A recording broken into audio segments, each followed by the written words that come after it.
Welcome to Offshoot, the Fident Capital podcast with host Kevin Choquette. Offshoot is a curiosity-driven conversation that features a wide range of real estate and business professionals. In each episode, we unpack the knowledge, vantage point, and domain expertise of our guests. Then we move beyond the facts and figures and dive into the personal habits and mindset which allow them to be high performers in their respective field. This podcast's objective is simple: supporting entrepreneurs, fostering relationships, and uncovering meaningful conversations that positively impact business.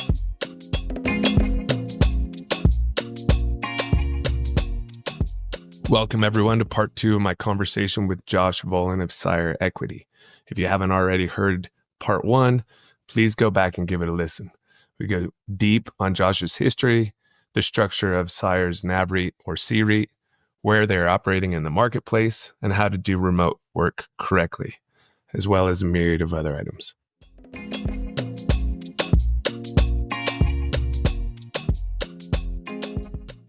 All right, we're back. Hey, Josh, you were just talking about your bench and recruiting, and I think a big part of what I see you guys, you've already touched on it several times, but like core values, either for yourself or as you express them into the company. How do you see that impacting kind of the company as a whole and its culture, but probably also it ties into that recruiting?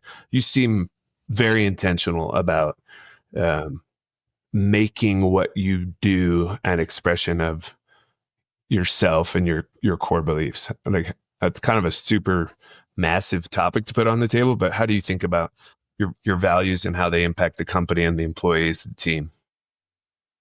Yeah. So it's really interesting. So the history of like core values, right? Starting in the company, especially coming from the brokerage background, where it's just like a Shark Tank, right? Where I wouldn't say that there's a lot of core values that were being on the walls at some of the brokerage houses, even if they have them. Coming and starting a firm, through organizations like Entrepreneurs Organization or YPO, I got a lot of learnings from that, right? Those are peer-to-peer organizations of other leaders from all types of businesses, all types of walks of life, different ages and experiences. But those shared, I would go to people's offices, see their core values on their walls, or hear people talk about it. And it was just, my initial reaction was like winning like best places to work or something. It's like, oh, is that like the, ping pong tables and the massages and the lunches being catered in every day? As I'm starting off, right? I'm 27, right? Yeah. I didn't drink coffee, right? And I have team members asking for coffee. I'm like, why do you need coffee? I don't get it. Just so young and ignorant to that. But what one of my good friends said to me, he said, look, you do have core values, because what it is you're modeling them.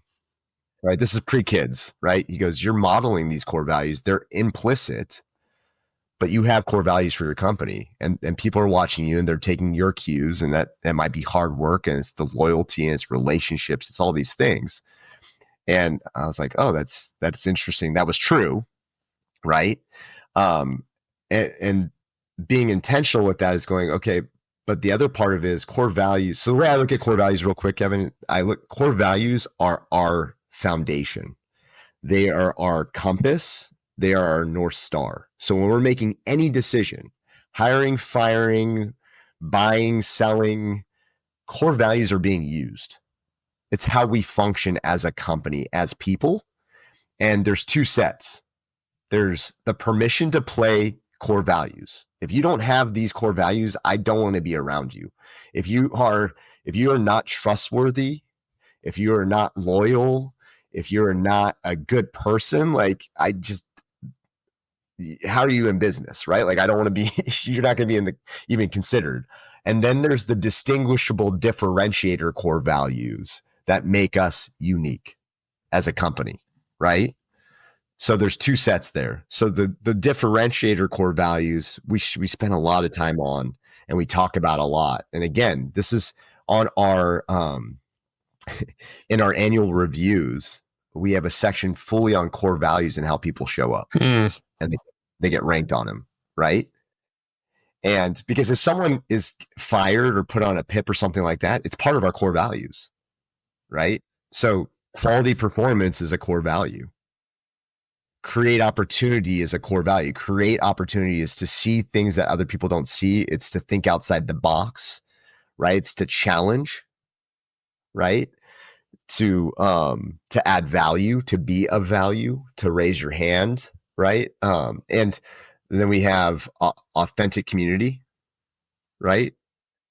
And again, going back to quality performance. Quality performance doesn't mean that you step on your team member to get the credit for an outcome, right? Mm-hmm. It's not outcome focused. It's also part of the journey. And that's where authentic community combines with a core value, right? And authentic means a lot of different things, but to show up and to feel comfortable and have the psychological safety to raise your hand and ask questions, right? To have our office manager or a staff accountant trying to understand what a cap rate is or what, why we're buying a deal or what our strategy is, and to feel comfortable to ask that, or to raise their hand and go, hey, I think we could be doing this better, right? That's psychological safety to be able to do that, which we talk a lot about, to feel like you can show up as yourself and be appreciated, accepted, and truly move from surviving to thriving. And then you got persistent improvement. And persistent improvement, like I said, kind of early in our conversations, persistent is to overcome, right? Persist through to improve. And I also talked about, we don't talk about best practices, we talk about better practices, because we also believe in iteration. The psychological safety one, just go back to that for a second. You came from Marcus Millichap brokerage. I haven't ever been in the boiler room that might be that, but I know, the industry lore, and also just other, type A brokerage, safety doesn't seem like something that's aligned with the historically cliche large male ego that is prevalent in some portion of commercial real estate. How do you guys honor the idea of making it a safe place when I'm sure you have some pretty, I suspect, maybe not, but there are some egos in this industry. There's stereotypically male egos that would be like, oh my God, you're such an effing idiot. I can't believe you just asked that question. Who are you?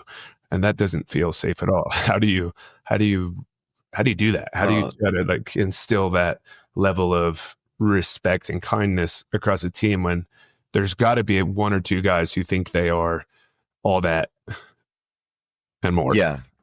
It's pretty interesting. So first and foremost, appreciate and love my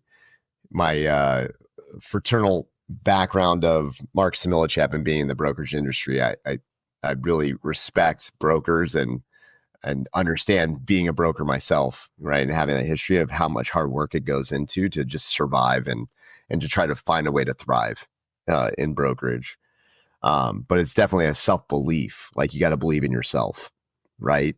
And at some point find the good people within that industry from a broker standpoint. But moving into, the company and how does that translate? Everyone has ego. And ego is not a bad nor a good thing. It's just everyone has ego, right? It's how do they use it? How does it show up? And when does it show up? Does it show up when you're your best self? Or does it show up when you're under stress? Right? Does it show up when you feel secure? Or does it show up when you feel threatened? Right? So psychological safety is a big deal, especially when it comes to egos or anything else. It's to feel comfortable in your own skin, and help people do more of that. Help people feel like they can articulate themselves and their feelings, because we're not robots, right? That is a big difference between us and AI, is we have emotions, right? And sometimes those emotions can hijack us or lift us up, right? But our core emotions, and some of the ones that are survival instinct emotions, when you leave a gap in a story, are not the best ones, right? They're the tribal lizard brain emotions that are fear-based, for survival, fight or flight. Like, hey, there might be a dinosaur here that's going to eat me, or this guy's gunning for my job, or she's trying to undercut me, or whatever that is, that story. That's a truth in your head at some moment. It may not be the truth though. And most of the time it's not the truth, right? And so creating an environment where people can voice, hey, this is what I've been thinking, or even our check-ins, like we have weekly check-ins with every person in the company has a direct check-in with someone. And in our check-ins, the first thing we talk about is MEPS, mental, emotional, physical, and call it spiritual, but it's really purpose, right? And we do colors to those and a word and some context. And the reason why we do that is we're checking on the mental health of our team, or the emotional health, the physical, right? Because that's important. And then also their purpose, feeling like they're aligned and going in the right direction that they're trying to go, right? And we get some context there because you can go, hey, Susie is just not performing. And I don't know what the heck's going on with her, but the last 3 weeks, she's just been dropping off, and like, she's just dropping the ball, and she's usually really solid. I don't know what's going on there. Well, how are you going to figure that out? You don't have the context. You've got a baseline with these check-ins. We have a baseline with check-in, right? Like if I'm anything, so we do, it goes from green to red. So green, Grello, yellow, Rello, and red. So it's basically a 1 to 5 kind of rating, right? Mm-hmm. Kind of anyway, so if I'm anything less than green, you might as well say green to red, right? Because I'm typically like one of the most optimistic, positive people. And I'm like, even when stuff is, I'm not having a bad day, I'm having a bad moment, right? Or a tough moment, a learning moment, right? Like that's my reframe on things. So for me to be Grello to green is pretty normal.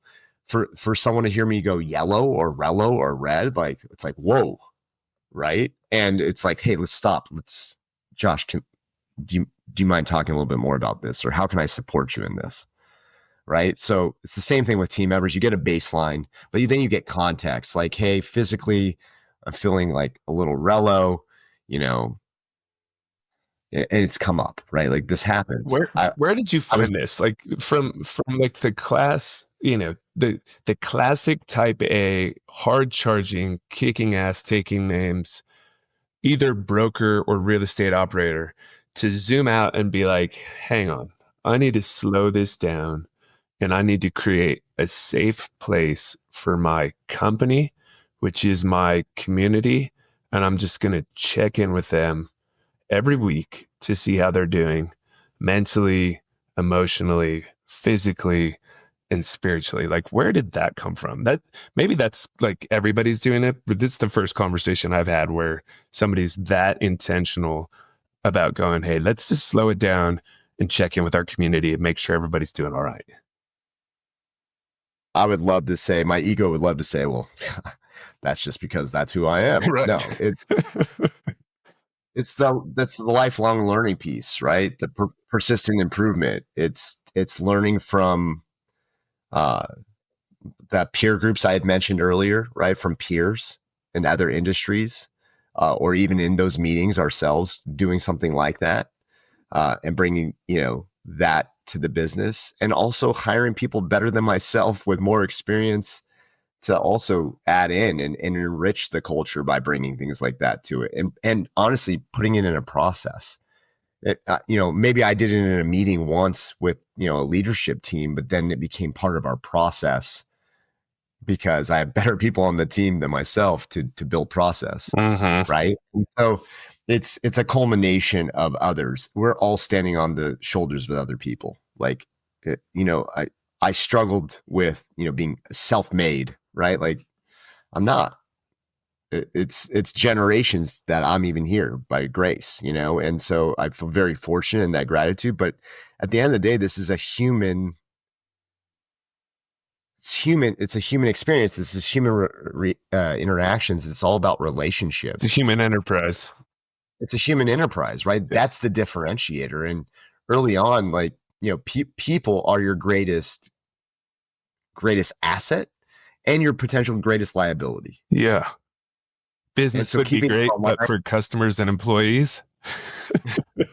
Yeah, I mean, like, yeah, if you could just, put this all no feelings, pragmatic into an AI program that's automated, great.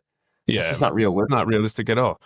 No. I mean, this seems like this is the kind of thing as the outside observer, as a potential employee, I could imagine it's one of two things. It's attract or repulse, right? There's going to be people who are like, whoa, it's way too touchy-feely. And there's other people who are going to be like, that's enlightened, I'm in.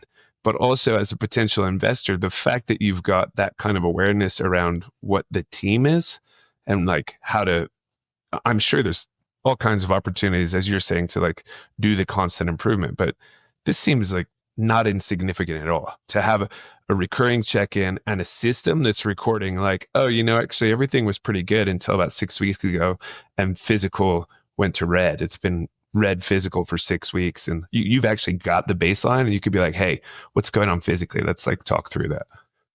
How can we support you? Yeah. Right. It's like, this is my messaging always is Maslow's hierarchy of needs is very important. It's been one of those kind of mental models, right? Maslow's hierarchy of needs. So you get through surviving, and to have the luxury to be able to thrive is to be able to think and be introspective and be reflective. To have that's a luxury, right? If you are hand to mouth working to survive, it's really hard to work on yourself and work through your childhood traumas, right? Like, let's be real. You don't have the time or energy potentially to do that, or less of it. Right. So all the people that work with us, yeah, we are hiring, they have a technical ability, but we're hiring competencies and we're hiring EQ, and we're valuing EQ, emotional intelligence, just as much, if not more, than pure mental intelligence. Right. And the other quotient that we are measuring, and this is the harder one, but we ask it in our interviews and things like that, is AQ, which is their adaptability quotient to change. Because the only thing that's consistent and persistent is change. And we are an entrepreneurial, nimble company that's building institutional scale. So I want to make sure people can adapt to change. And do they have the emotional intelligence to know when they're fighting back and pushing back because of fear versus actual concern, right? Deciphering that. Do they have the intelligence to problem solve and critically think, right? They're all tied together.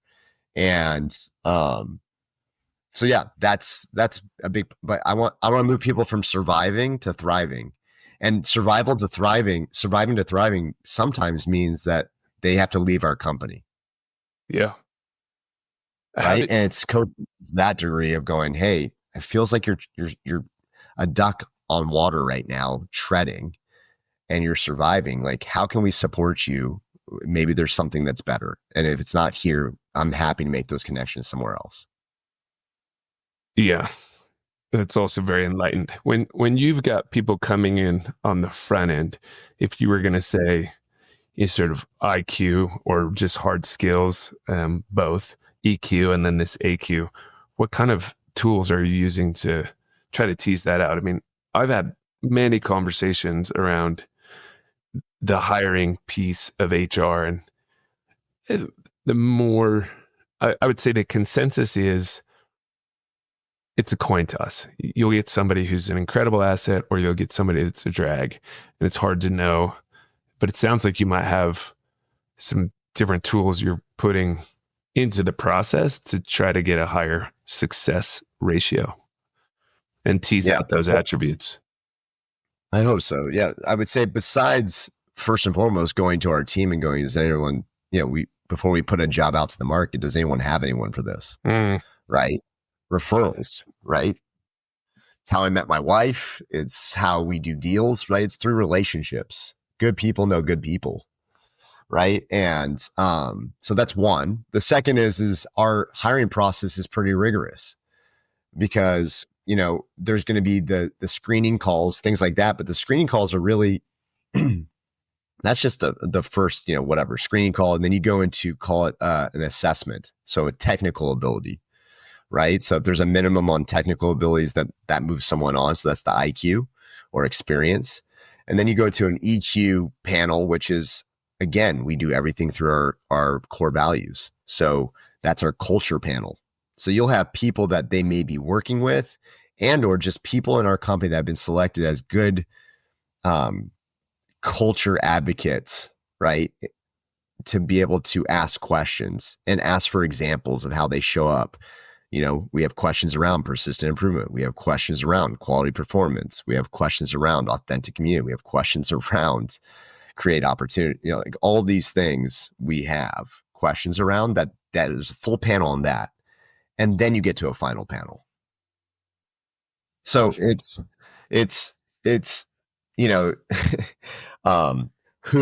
again, all these learnings from different things. It's, the books like Hugh by Jeff Smart and scorecards and all these different things. Like, yeah, we take it all, but like then we make it our own, right? We adapt it, but we always foundationally put it through the filter of core values.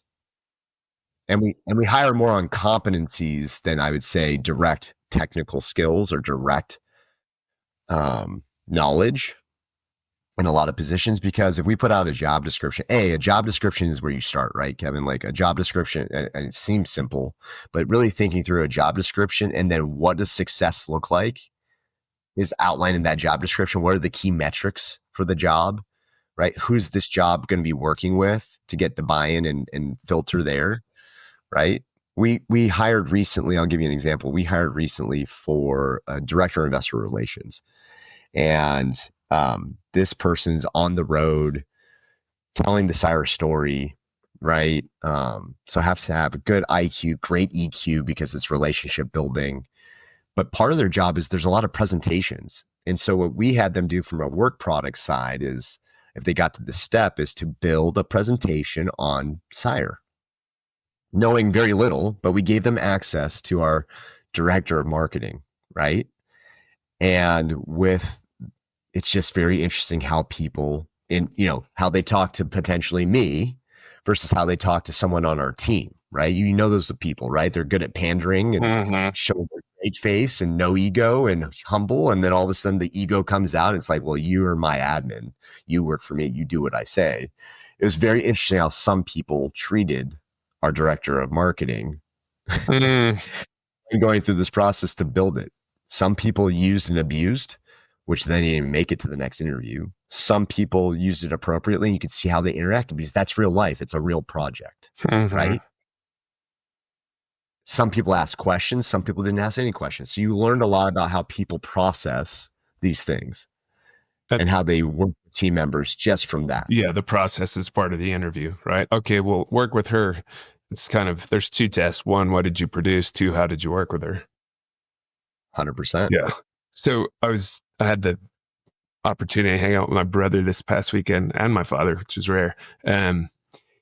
And I was talking with my brother and I was like, it's starting to strike me that life is kind of a practice, right? Like the things that we do habituate us. They solidify our behaviors and our beliefs. And it seems like you are being very conscious in the thing that you're creating with CIRE, but I wonder how you think about the day and if you think about the practice in that way, and what sort of routines or habits you might have that keep you where you are.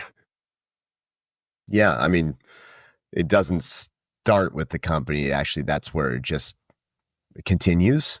It's wherever I go, there I am, right? So the intentionality, there's a double-edged sword to all this, right? Because being intentional is not a double-edged sword, but persistent improvement showing up in every part of your life can sometimes be a double-edged sword. Like, hey, can you just chill out? Right. Maybe a comment from my wife every once in a while, like you're a little intense. But the modeling and the leadership, the core values that shows up at home, right? Like I learned really early with my kids and I continue to learn. I'm very grateful. I have 2 daughters, love to death, 11, soon to be 12 and 8. They're competitive gymnasts. They're extremely busy. They have extremely high IQs and EQs.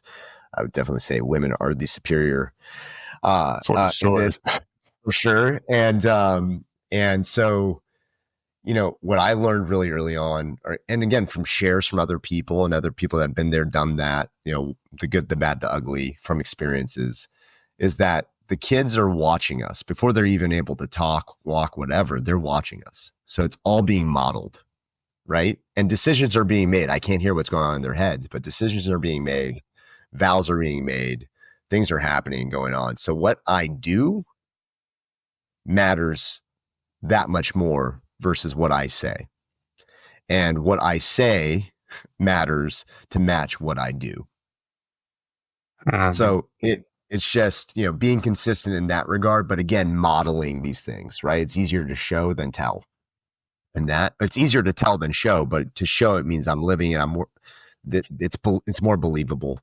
And so I show up every day for myself first and foremost. It's the whole saying, you got to put the oxygen mask on yourself before you put it on someone else. You got to be healthy to help others. And so, Maslow's hierarchy, I'm very grateful and fortunate to have the time and the energy to invest in being introspective and working on my own stuff, right? My childhood stuff and my lizard brain commentary and the way I talk to myself, when I look myself in the mirror and, criticize myself versus love myself, right? The stuff I say is probably, it is for a fact. No one talks as poorly to me as I do, right? And so it's really going, is that really getting me closer to where I want to be? Is that really the truth? And challenging those things and really caring and having compassion and forgiveness and grace for myself that's a lifelong practice.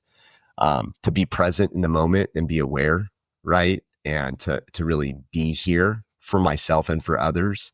That's a lifelong practice, but I have routines, right? Like I'm an early riser. I mean, this was an early call. I actually function. This is my, miracle mornings, right? How Elrod miracle mornings type of thing, where I typically wake up, I set my intentions for the day. I say some affirmations around just gratitude and thankfulness, and I get into learning. I go right into learning for myself. So I've been working on Duolingo. I've been learning Hebrew, and I've been polishing up on my Portuguese, and now I'm learning Japanese. And I can't speak very much of, I can speak Portuguese, but I can barely speak those others at all. But I'm learning how to read and write it. And it's just, again, modeling that. My kids are learning Mandarin at school. And I was like, well, I can learn another language. And so I just added this to my morning routine to model that. And I've been enjoying that. And then I get into my workouts, some meditation and workouts. And, I set up the day.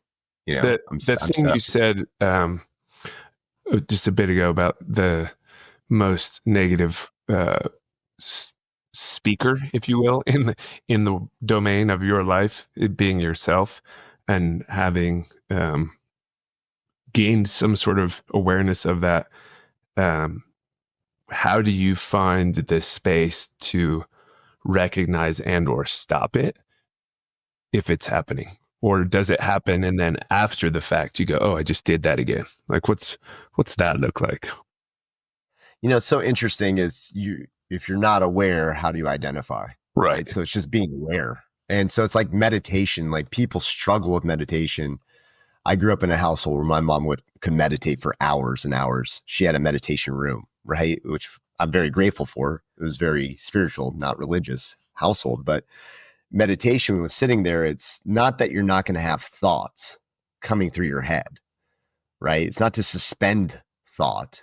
It's just when you grab onto a thought, it's the practice of letting go to that thought quicker, right? Not holding on for as long. And so it's the same thing I feel like when it comes to negative self-talk or self-talk in general. It's, am I holding on to something, and why am I even saying that? Why am I thinking that? And it's analyzing that and going, is that actually the truth, in, call it a sped up time frame? Or so sometimes it's just getting quicker at catching it in the moment, right?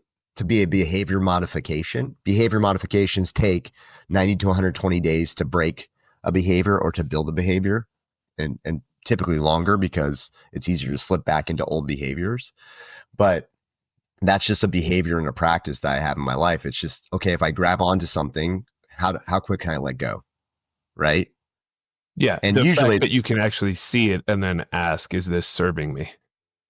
Is this serving me? And then after the fact too, reflection, right? So again, having the time, having the space, starting the morning, starting the day, ending the day with some reflection and gratitude, right? Gratitude pulls me out of pretty much everything, right? Like it can be the worst situations, you could put out there, but gratitude, right? Like there's something to be grateful for. It might be hard in that moment to see it, but I mean, I can give you example after example, right? Like I had a traumatic ski accident. You know about this, right? Like I'm laying there in this traumatic ski accident and my leg is shattered. And I'm like, well, my head's fine. My ribs are fine. Like I'm alive. I'm grateful. Like worst case is I lose my leg.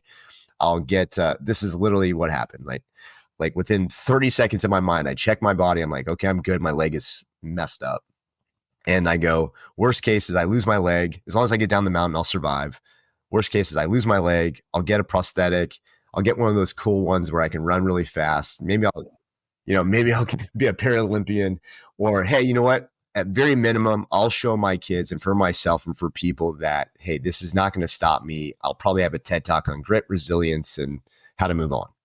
I mean, that was my reframe within the first 35 to 40 seconds after going, okay, I'm going to survive. That's where my head went. And I don't know if that doesn't seem normal, right? Like that wasn't me 10, 15 years ago, probably. Right. And so that's just working through the reframe. Gratitude is a big piece of it, but it's also going like, what's going to serve me? Like me being wallowing when I injured my leg, right? I could have just laid in bed, ate a bunch of junk food and stuff. And it's pretty depressing. I get why people with chronic injuries or major injuries don't, get depressed. But at the same time, it's like, that's not serving me. Yeah. Right. Yeah. That's awesome. I want to be. So anyway, there's all types of those things. Here's what I'll say. I'm grateful for you. Thank you for taking the time. I know we're going to run up on it here. So mic is yours. Anything you want to share with, the entrepreneurs out there who might be day zero, they might be 10 years in having a crap of a day, or maybe they're maybe singing the highs as a great day. And all the listeners, thanks for coming along this far. Josh, thank you for the time, and I'll leave it with you to close it out. Yeah. Thank you, Kevin, for taking the time to talk and giving me the opportunity. What I would say to people is that I think entrepreneurship gets used a lot. And I think you can be entrepreneurial and you don't have to be an owner of a business, right? And I actually really appreciate people that have the EQ and IQ and the AQ that we talked about to realize where they are and what they really want. And sometimes it is to run a business, sometimes it's not. And we have a lot of entrepreneurial people in our company that I'm grateful for that to some degree have the autonomy, but they don't have that direct responsibility, even though they feel it, which I appreciate. The other thing is, just being, we talked about it a little bit, but being kind to yourself. This too shall pass. You are worth more than you sometimes give yourself credit for. And I'm just, I'm grateful to recognize that I can't control pretty much anything. And letting go of control is a big one for me. And working on that practice and just being kind to myself and showing up for myself first. So that way I can show up for the other people I care about in my life I'm extremely grateful for. So thank you for all that have helped me get to my place where I am and that are going to help me into the future. And I hope I can return the favor. So I hope everyone has a great, great day. And thank you. Yeah, right on. Thanks, Josh.